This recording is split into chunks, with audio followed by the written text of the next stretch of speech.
एक शाम प्राची टीवी पर सीरियल देख रही होती है। तभी उसकी सास वहां आती है। अरे सीरियल में तो ऐसे मग्न है जैसे आज रात का खाना पड़ोसी आकर बनाएंगे। मुझे पता ही नहीं था आपने अपने बेटे की शादी पड़ोस में भी की हुई है। हैं? मतलब?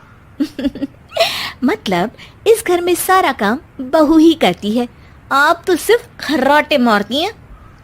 अच्छा जी, फिलहाल तो तुम आराम फरमा रही हो, चलो जाओ, ये मेरे टीवी देखने का समय है। आहा, इसीलिए मुझे भगाया जा रहा है। सॉरी, अब तो बिल्कुल नहीं जाऊंगी। प्राची की इस बात पर दोनों सास बहू के बीच टीवी रिमोट के पीछे बच्चों जैसे छीना झपटी शुरू हो जाती है, जिसके बीच श्लोक भी काम से घर वापस आ जाता है। आज मेरी चूहे बिल्ली की जोड़ी किस बात पर झगड़ रही है? अरे तेरे बीवी मुझे टीवी ही नहीं देखने दे रही।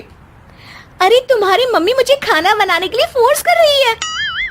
अरे वाह, ऐसे बेतुके रीजन पर तो बच्चे भी झगड़ा नहीं करते।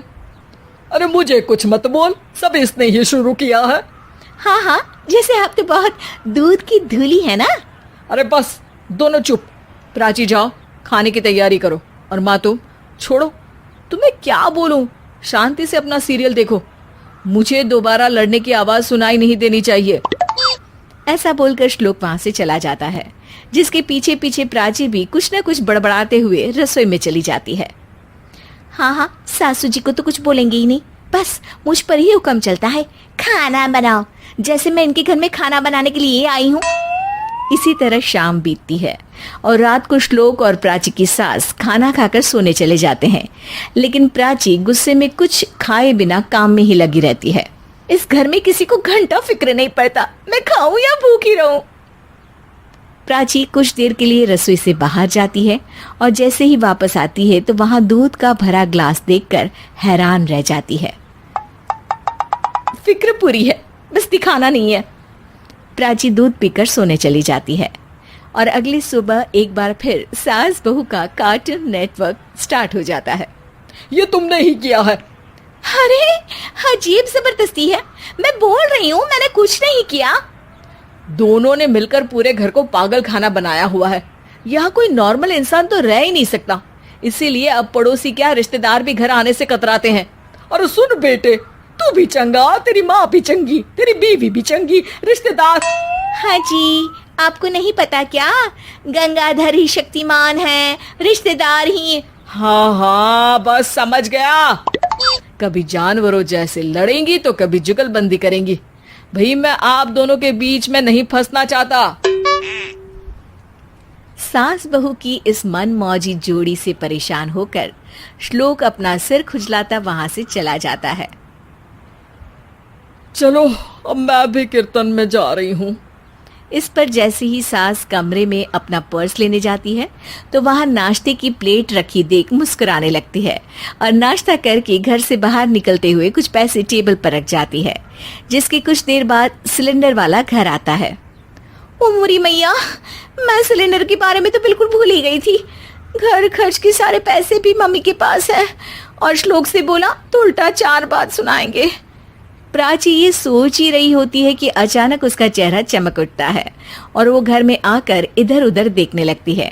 तभी उसकी नजर टेबल पर रखे पैसों पर पड़ती है, जिन्हें वो सिलेंडर वाले को दे देती है। ये सब श्लोक देख लेता है। अच्छा बेटे, इतना बड़ा घोटाला, सबके सामने मैं तेरी दुश्मन और पीठ पीछे तेरी मेरी यारी। इस पर श्लोक एक प्लान बनाता है और शाम को सब एक साथ बैठे होने पर बोलने लगता है। माँ, तुम दोनों की बहुत लड़ाई होती है, इसलिए मैं सोच रहा हूँ कि प्राची को उसके घर छोड़ाऊं, इससे वो भी खुश रहेगी और तुम भी। अचानक श्लोक की ये बात सुनकर सास बहू शौक से उसकी तरफ देखती हैं। अरे ऐसे कैसे घर छोड़ाओगे, मुझे कहीं नहीं जाना। अरे तुमने बोला नहीं पर मैंने सुन लिया, तुम्हें मम्मी के साथ रहना अच्छा नहीं लगता, मुझे पता है। अरे वो, अरे जब बहू खुद कुछ काम बोले तो वो तुझे सुनता नहीं, और अब जो इसने बोला ही नहीं वो तू समझ गया। जब उसे नहीं जाना तो फिर जबरदस्ती क्यों कर रहा है? अच्छा, फिर आपको मौसी के घर छोड़ाता हूँ, बस अब आप दोनों एक घर में एक छत के नीचे नहीं रह सकती। मैं इस टॉम एंड जेरी की जोड़ी को और नहीं झेल सकता। है? ऐसे कैसे नहीं रह सकते? तुम्हें इतनी दिक्कत है तो तुम्हारा बोरिया बिस्तर पैक कर देती हूँ, लेकिन मम्मी जी कहीं नहीं जाएंगी। बिल्कुल यही सुनना था मुझे। अगर दोनों में इतना ही प्यार है फिर हर वक्त ये लड़ाई का नाटक क्यों करती हो?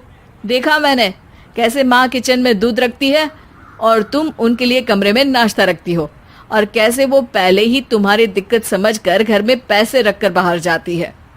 अरे भाई, इतना ड्रामा तो डेली सोप में भी नहीं होता जितना तुम दोनों ने इस घर में फैलाया हुआ है। तू हमें टॉम एंड जेरी बोलता है ना, तो याद कर वो दोनों भी एक दूसरे को बाहर वालों की बुरी नजर से बचाने के लिए हमेशा सबके सामने लड़ते थे, लेकिन अकेले में दिक्कत के समय मदद भी तो करते थे। बस हमारा रिश्ता भी कुछ ऐसा ही है। और वैसे भी अगर सास बहू में तू मैं नहीं होती तो दुनिया वालों को कहानियां कैसे मिलेंगी?